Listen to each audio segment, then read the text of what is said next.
Aku punya pertanyaan untuk kalian semua. Apakah benar Jepang itu tidak peduli dengan fans anime di luar Jepang?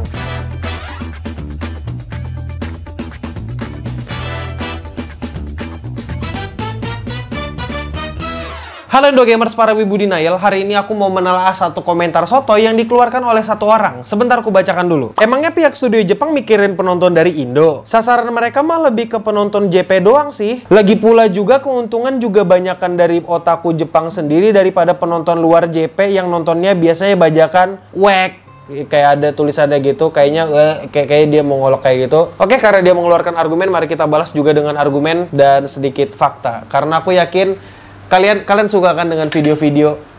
Aku akan membanjiri kalian dengan fakta, biar kalian gak bego-bego amat. Pertanyaannya adalah, apakah benar Jepang seperti itu? Inilah hal yang aku gak suka dari orang-orang sotoy, terutama orang sotoy yang gak ngerti tentang bisnis di dunia animasi. Dan yang lebih bikin jengkel lagi adalah mereka itu bener-bener gak pernah belajar dan asal ngomong doang. Ya minimal baca artikel gitu, Cil. Aku ngerti kenapa orang berpikiran kalau Jepang itu gak peduli dengan negara lain, dan seolah-olah mereka menutup dirinya dan gak mau dengar kritikan dari publik. Karena dulu, sebagian besar dari keuntungan itu dipegang oleh pasar domestik. Itu semua bisa terjadi karena zaman dulu belum ada banyak platform atau streaming service yang menayangkan anime. Kalau kau kurang pintar, bahasa lainnya adalah pasarnya masih terbatas di Jepang dan lisensi penayangan masih ada di sekitar stasiun TV Jepang doang. Sekarang zaman sudah berubah. Anime memiliki demand yang lumayan luas dan bukan cuma di Jepang tapi di seluruh dunia. Sekarang aku bakal kasih bukti kalau Jepang itu bukan tidak peduli dengan fans anime dari luar Jepang. Pertama, platform streaming global. Seperti yang kalian tahu, sekarang platform layanan streaming itu udah ada banyak. Dan aku nggak akan nyebutkan semua mereknya karena kebanyakan, kecuali kalau mereka bayar aku. Tujuan dari masing-masing platform streaming ini adalah untuk mendapatkan pelanggan sebanyak mungkin. Dan cara mereka mendapatkan pelanggan adalah dengan cara memiliki konten. Mereka nggak semuanya bisa produksi konten sendiri. Dan disinilah peran Jepang untuk memenuhi kebutuhan konten tersebut. Dan sekarang bisa dibilang kalau lisensi penayangan itu adalah salah satu penghasil duit terbesar dari suatu anime. Dan jelas kalau satu platform streaming itu nggak ragu untuk membakar uangnya hanya untuk membuat suatu show anime tayang eksklusif di platform mereka. Dan dalam grafik ini kau juga bisa lihat kalau dari 2014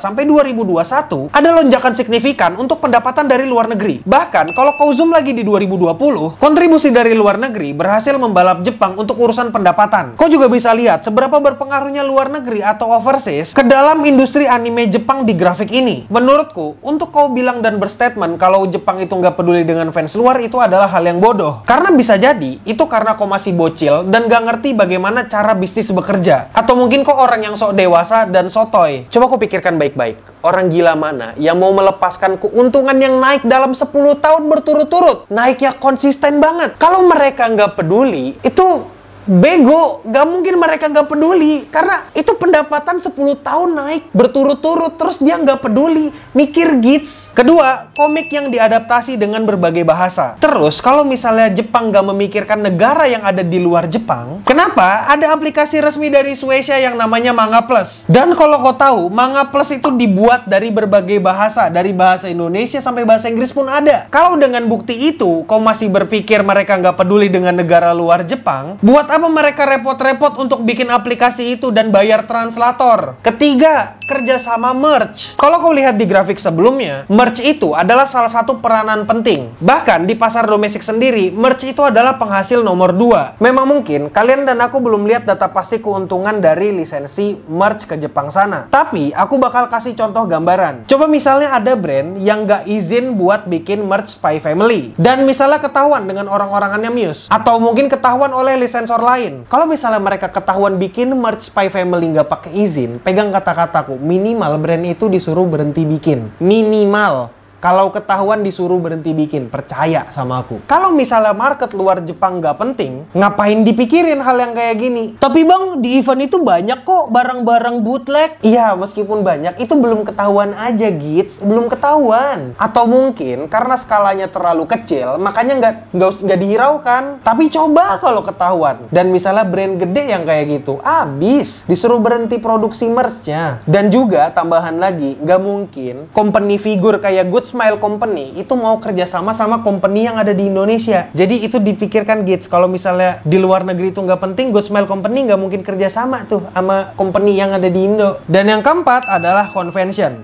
Kalau misalnya kau nggak paham convention itu apa, karena kau wibu dan nggak cukup pintar, intinya convention itu adalah event wewibuan. Iya, event, nggak spesifik wewibuan, tapi di sini konteksnya convention yang wewibuan atau event wibu. Event wibu ini penting banget untuk perkembangan industri anime di Jepang. Karena disinilah pemasaran gratis atau exposure gratis dari komunitas ke industri anime itu sendiri. Dan gak jarang event kayak gitu itu ngundang studio animasi cuma buat memasarkan atau memamerkan project mereka. Di barat sendiri ini sering banget kejadian. Contohnya itu ke Violet Evergarden yang dibikin Kyoto Animation. Mereka mamerkan itu di Anime Expo. Atau misalnya MAPPA waktu di Anime Festival Asia di AVA kemarin Singapura. Kalau misalnya pasar luar negeri nggak penting, kenapa Chainsaw Man bisa diiklankan di New York Times Square? Jadi kesimpulannya apa, Bang Admin Akil Yami? Ya kesimpulannya belajar lagi deh.